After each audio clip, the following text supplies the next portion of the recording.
All right, I am joined by Cecilia. Not going to try her first name or her last name, but you can, Cecilia. Thanks.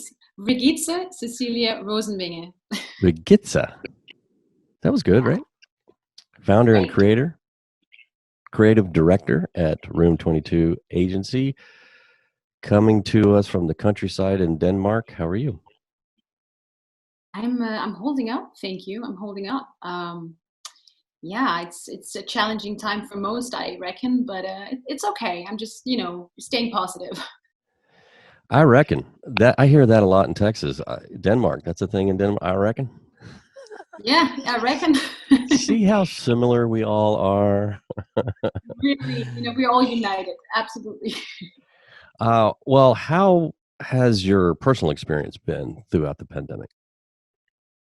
That's a great question. I think, I have a professional experience of the whole thing and a personal experience. And the personal experience is sort of mixed, right? The first 6 months of the pandemic last year was okay. I actually enjoyed being able to stay with my family, my 3-year-old son, being able to work from home, and all the things that you sort of couldn't do before. I kind of had, a slower pace and enjoying that pace actually. But then, as it is with all things, when you get too much of it, it turns to be something negative. And, I'm pretty tired of the whole working from home scenario. Although I actually have an office I go to twice a week, which is great.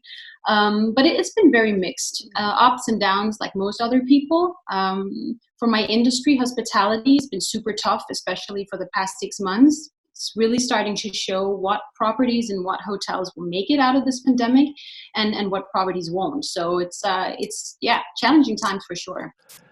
So, are you office in Berlin now? Yeah, yeah. So I kind of switch my kind of live between the two cities, Copenhagen and Berlin, and I have an office in Berlin. Yeah. So, where are the majority of your clients? So being from Denmark, I obviously have a natural insight to the Nordic, like the Scandinavian hospitality market, but most of my clients are based all over Europe. So I don't have any specific country in that regard. So, I'm sure they're hurting like most, but tell us a little bit about how well your clients are doing. To kind of put a general picture of it, it's like it's really challenging for hotels all over Europe, all over the world right now. I'm not going to paint a rosy picture of it because it's not pretty. But I do kind of see, I sense some kind of positive energy, some great energy coming from people. We like one big family in the hospitality industry, and we will survive. And we have this urge to kind of stay, and serve guests and people. And I think that's going to come back really soon. So tough times, but also a sense of positivity moving into 2021 for sure. So, of the hotels that are active, what do you see them doing? Right. What looks good? What are you seeing? I think the hotels who have sort of managed to stay top of mind with their guests from the beginning, those are the hotels who will make it now and a few years moving forward. It's all about staying connected with your guests on social media.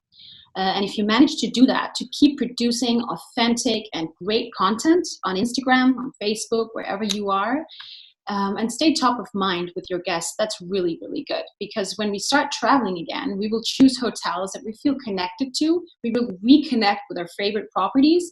And if a hotel, for example, hasn't been active for the past 12 months even on social media, it's not a good sign. So we need to be reminded all the time. And hotels are waiting for us. They can't wait to open their doors again and to give us great experiences that we're eager to get out there again. So I think one of the best things I've seen is that, smaller, bigger hotels, doesn't matter. They're putting a lot out there, a lot of content, live Instagram cooking shows with their chefs, and live yoga classes, live meditation sessions, all these things that we didn't necessarily see before the pandemic.